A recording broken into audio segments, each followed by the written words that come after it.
Hi guys, just shooting this video because after my exam is done, I don't plan to shoot any video regarding to ADC part 2. I'll be done with it. Like, whatever happens, pass or not, I don't care. So, why am I shooting this video is also because I'm just sharing the tips because a lot of my part 1 clear candidate are asking me tips of what to do in part 2. Not that I have given my exam yet and I'm still practicing. Uh, it's like 9:50 here at night, 9:50 p.m.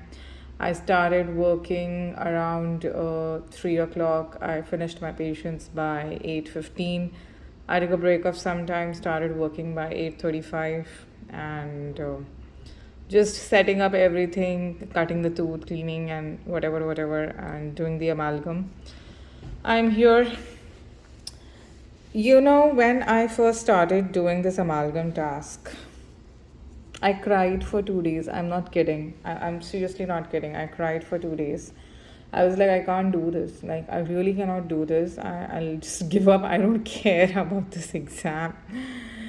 Because it was not the task itself and having the 15 criteria that ADC wants. I will be doing a criteria assessment of my own task today to give you a glimpse of what all is required for the task. My task may not be proper and perfect according to ADC, but I just want to assess it to see what mistakes I've done and to myself understand the criteria of the tasks. So, yeah, the first 2 days I cried, and not because of the task itself, but as to why am I doing this, like nobody does the amalgam. Like, my inner logic just could not understand this. So then, I just called up my husband, and that time I was in India trying to learn the task, and I was like, I can't do this. You know what? I want to come back. And plus, my son was just 4 months old, so I was missing him also a lot. You know what my husband said? See, normally he kind of gives me a headache only whenever he's around, but this time he actually said something very sensible. He told me that is this what you want to teach your son, that if you don't like something or can't understand the logic of it, but you have like committed to do something, you will just give up or what? That kind of got to me because that's the person I am. I usually don't give up, but somehow I was like, it's not worth it. But he was like, no, just do it. And you took this exam, just be done with it and give you 100%. So from that day onwards, I started practicing, and here I am. I'm no longer afraid of amalgam. My only criteria right now is not to get the amalgam restoration fractured. I was horrible in carving according to the way the ADC wanted, but then I saw a lot of videos and I practiced and I became decent at it. I'm not like exceptionally well for this task purpose, but one thing I've realized is ADC doesn't care about the beauty of the restoration. You have to stick to the tasks. So let's judge. So you might get in your exam a molar or a premolar. You should get a molar, okay? Trust me. A premolar sounds simple. It is not. Like, to make a cusp on it is very difficult. Molar, I find it much more easier, though it looks like a bigger restoration, but it's easier, like according to me. But you may find it different. So, how to assess it? They have this criteria. So I'm going to take one criteria by one, and they have this gradings of very good, satisfactory, borderline, and unsatisfactory. My aim is to not fall into unsatisfactory. My aim is to fall in satisfactory. Worst come worst basis borderline. Very good if I get, wow, it's pure luck for me, trust me. So I can get very good after hundreds of practice, but I don't have that much time. So even if I score satisfactory in all my tasks, I think the ADC should be kind enough to clear me out on that. But anyways, let's just see what the criteria are. So the first criteria is optimal smoothness and very good. In satisfactory, there is some areas of surface roughness, and borderline is some areas of roughness which requires still further correction, basically. And that is a restoration finish. So let me see my restoration if it's some areas of roughness or optimal smoothness. Now, when I see this, I may call this area as little bit of rough, but it's more shiny according to me. But I can say that it's a little bit rough. Uh, This is the area I'm going to move my probe also. It's not detectable, the junction basically, so I wouldn't call that rough. It other areas look pretty much smooth to me, but yeah, there is a bit of roughness here. I can see that. So it's not like 100% smooth, but some areas are rough. But definitely none of the areas are rough that requires correction, I feel, at least from my eyes and my understanding. The problem is ADC doesn't give you a sample of an amalgam restoration for you to see and understand, oh, this is how the EDC wants it to be. It just mentions this criteria, Now, because they haven't given you a sample, it's left to your restoration and how you judge it. I may judge it as some areas of roughness, somebody else might judge it as something else, So I don't know. So this is what my judgment is, though I'm going to send this to my mentor and let's see what he says. Now, next is material handling. Here, no cleft and voids. Satisfactory is minor cleft and voids that do not affect the restoration integrity. Borderline is which may affect the restoration integrity, and unsatisfactory is you need a replacement of a restoration. Definitely this is not unsatisfactory according to me. May affect the restoration integrity. Actually, I cannot find any void or a cleft, to be honest. Like it looks, but I this is the edge of my restoration. I don't know if I can call it as a cleft or a void. My probe is not getting a ditch on it, so I can just say, if I don't know what to call this, it's just basically a little sharp junction out here. But from this angle, if I see, I may call it as a minor cleft, but again, see, my probe is going smooth, so I don't know if I have to call this as a cleft or a void minor one. But again, it can be good to satisfactory, but definitely not borderline or unsatisfactory. This is how you judge at home, okay? If you are practicing like me, all by yourself. I'm alone in the clinic right now, me and my one receptionist, that's it. Like the rest of the people have left. It's Ramadan out here, and in Middle East, it's shorter working hours. And I just called up home and inquired from my nanny how my son is doing, and she was like, he's fine. So I told her, you know what, I'll just practice one task and come. She was like, that's all right. So I'm literally alone in the clinic, and I'm just sharing this like thought of mine. I understand this is requiring a lot of sacrifice, and but one thing that EDC has taught me, like even if I fail this exam, I'm okay. You know why? Because EDC, this part 2 preparation, has taught me one very important thing, which I think I will remember. And I'm also shooting this video so that in case in my life I forget, I will refer myself back to this video. That even if you don't like something, or even if you want to give up, you can push yourself to do a decent job out of it. Like me staying here almost on a daily basis, like everybody leaves and I'm alone, and I'm sometimes so exhausted and tired, but I'm like, you know what, let's just do one task. Let's just do it. Let's be committed to this thing. I have truly reached a phase where I no longer care about the result. Earlier, I used to be literally stressed out. Oh my God, what is going to happen? I'm spending so much. I'm going to travel so far. How am I going to do it? But now I just feel I'll just go perform my task and I'm going to come back. That's it. And whatever I'm practicing, I'll give my whole heart and soul out here. So in my life, if I ever have a situation again where I feel helpless, or I feel, I just cannot do it, I don't have the energy for it, I'll remember this phase of mine where I pushed myself, I motivated myself that, come on, Garima, you can do it. Because I have so many other responsibilities to handle also. So, yes, I will do it, like this. So I'm grateful for the ADC preparation. Like my perseverance has become more stronger. Like I feel, yes, it's doable. It can be achieved. So I'm grateful that I took this decision of giving the part 2 exam. And like I said, I no longer care for the result, but I just want to do something, and any of my tips, if it helps you and it helps you clearing your exam, I'll be so happy that it helped you, you know. So let's go to the third criteria, material handling, like amalgam debris. No amalgam debris present on the model. Now, at least this criteria, everybody can score, you know. You should not have any material debris. Now, where all can you find the material debris?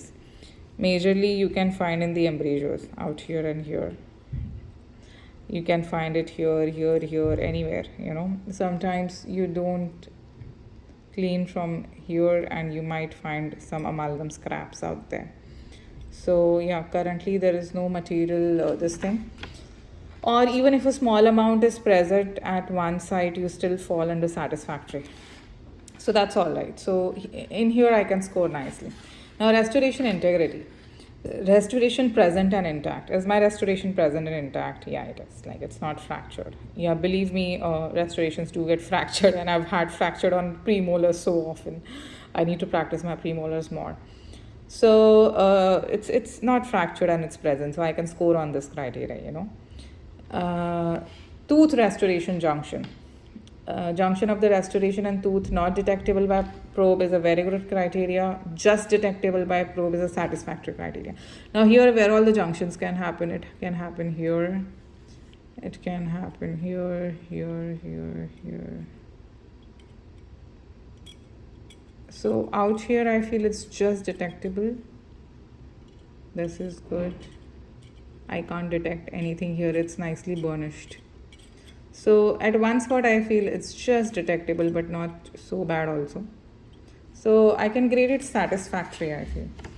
Overhangs, no cervical overhangs are present. Guys, this criteria is given by ADC only. Yeah? There's a nice booklet, you can just print it out. No cervical overhangs or slight cervical overhang just detectable by a floss. Alright, so for looking purpose, I don't think so I have an overhang, but let me take a floss and let me pass it through. There's my floss. Yeah. So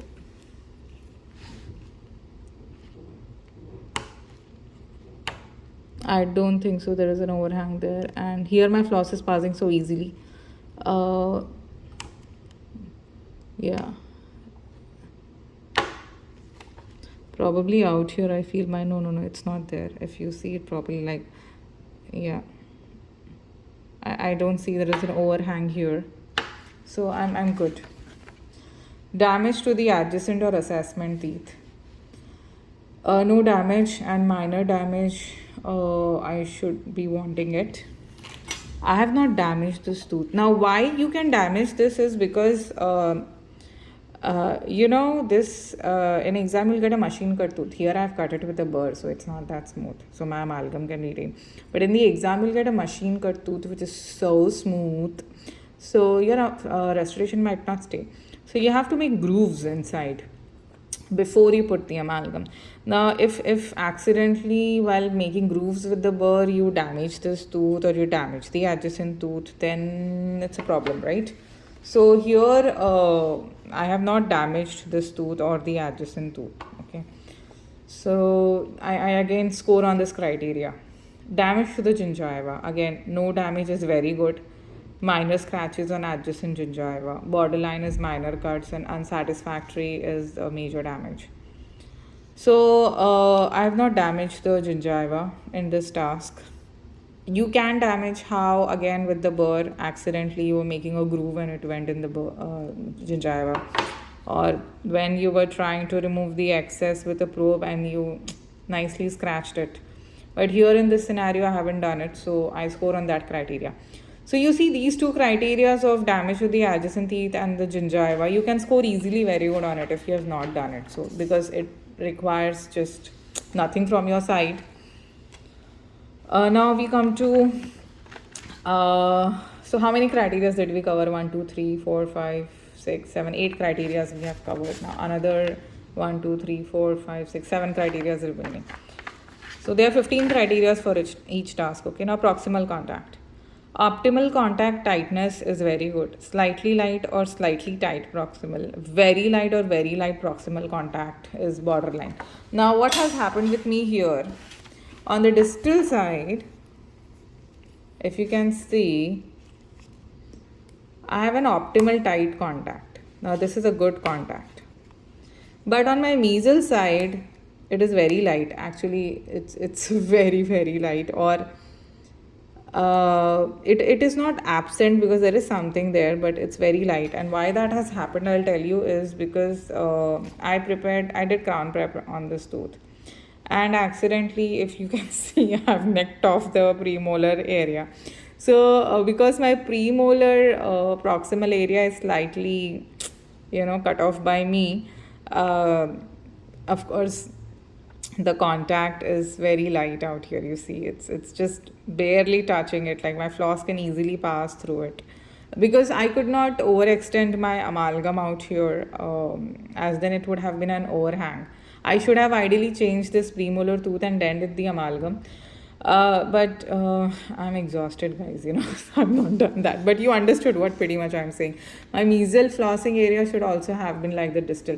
So here on the distal side, I can have a very good or a satisfactory, but on this mesial side, I will fall in borderline. Or if they want, they can also mark me unsatisfactory, So yeah, that can happen. Now the proximal contact contour. Now, in contour, I don't know what they mean. Like optimal contact width and height is what they have said. Now, this can be again on observation bias, proximal contact slightly broad or slightly too occlusally or gingivally placed. Now, it depends on how much the cavity cutting they have given me. Now, here in this scenario, I feel at least on the mesial side, I feel it's optimal width and it's optimal height. On the distal, it's getting contact here. Now see, when I cut the cavity, I think I went a bit more on the lingual side. I don't know in the exam which kind of cavity cutting they are going to give me. So but basically it should not be too broad. Now I don't understand what is too broad and too narrow. Like they have not given a picture, but I'm assuming this is okay. And let's see what my mentor says. Occlusal anatomy. This is the next criteria. Optimal restoration of occlusal anatomy. Occlusal restoration generally resembles original anatomy. Borderline is poorly defined, and unsatisfactory is absence of tooth morphology. Now, if you see this, I wouldn't rate this as an extremely good carving, but it is generally resembling the original anatomy. Like I have given the cusp, I have made the groove. The cusp looks like a cusp, it's not like a flat thing. And if you can see, it generally resembles, like, but it's not poorly defined also, it's not exceptionally great also. So it can fall in satisfactory, or if the examiner is really stringent, maybe on the borderline, but definitely not unsatisfactory. Now, lingual and the buccal tooth contours. Restoration maintains original tooth contours. Satisfactory is restoration morphology generally. No. Yeah. Restoration morphology generally resembles original anatomy. Now, buccal half and lingual half basically. So, this is the buccal half. Pretty much I feel it's contoured. The lingual half. So in lingual half, I feel my cuspal height could have been a little more up. It's a little shorter if you can see. Yeah, you see this cusp and my cusp is a little shorter. So lingually, I may fall under satisfactory or borderline. It is definitely not absence of tooth morphology. There is tooth morphology, so it is not unsatisfactory. Cusp height. This is definitely not an optimum cusp height. It could have been 0.5 mm up. But it is not below 0.5 mm also. See, if I just try to make it is not, it is like 0.5 mm deficient, but not more than that. So I can be marked as, I think, satisfactory or max borderline, but it cannot be unsatisfactory. Cusp position. Now, cusp position. It's difficult to make a cusp, by the way. Yeah, so this is what my inner ego was struggling with. If an entire cusp is missing, why would I do amalgam? I will just build it up nicely, and I will do a crown over it, or not even a crown, rather. Why won't I go for an onlay? You know, onlay is the best thing to be done. But yeah, these people want amalgam, God knows for what reason. So, cusp position. Now, I feel my cusp position is fine, but I don't know what they want with it. So, but definitely it is not incorrectly positioned. So, I'm not falling in unsatisfactory. I may not fall in very good. I can be borderline or satisfactory in this. Now, marginal ridge height, this is a very important criteria, and it should be important in your clinical practice also. That is where the biting happens. So, marginal ridge, very good criteria is it should be present at the same level as the adjacent tooth, or it can be slightly above or below the adjacent to be falling in satisfactory criteria. Borderline is it is less than 0.5 mm. I don't think so this is borderline. I think this can be satisfactory or in the good criteria. Like my marginal ridge is fine. So when I'm doing my amalgam, the criteria in my mind that are running mostly are that my marginal ridge should be fine, my anatomy should come fine, my cusp should come proper, and my restoration should not fracture. And as a clinician, you generally make sure that you're not damaging the gums or the adjacent teeth, so you're pretty much aware of it. Uh, the cusp height and the position while carving, see, because it's inside the mannequin and you have to constantly see it with a mirror, you may or may not get it right. I can get it exceptionally well here, but in the exam, what if I'm not able to see properly, like, or I'm short of time? I may not know. Maybe I'll end up like this only, or maybe better, or maybe worse. I hope I don't do that. So I hope out of 15 criterias, at least for 10 or 11, I get satisfactory, and a few of them are borderline, but definitely none of them should be unsatisfactory.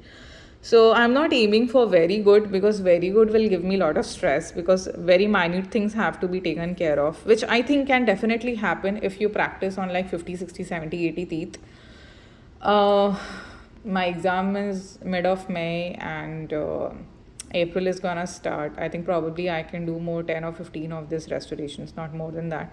I must have done 20 by now. So total all 35 amalgam restorations max I can do. I cannot do 70, 80 of them. So in that, if I can keep in mind all this criteria and try to achieve in the limited time and everything goes well, great.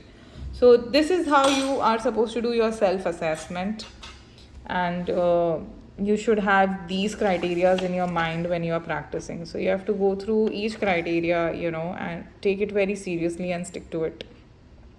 15 criterias for each task, guys. So ideally you should read the criterias and then do your task, and then again go back to the criterias and assess it yourself.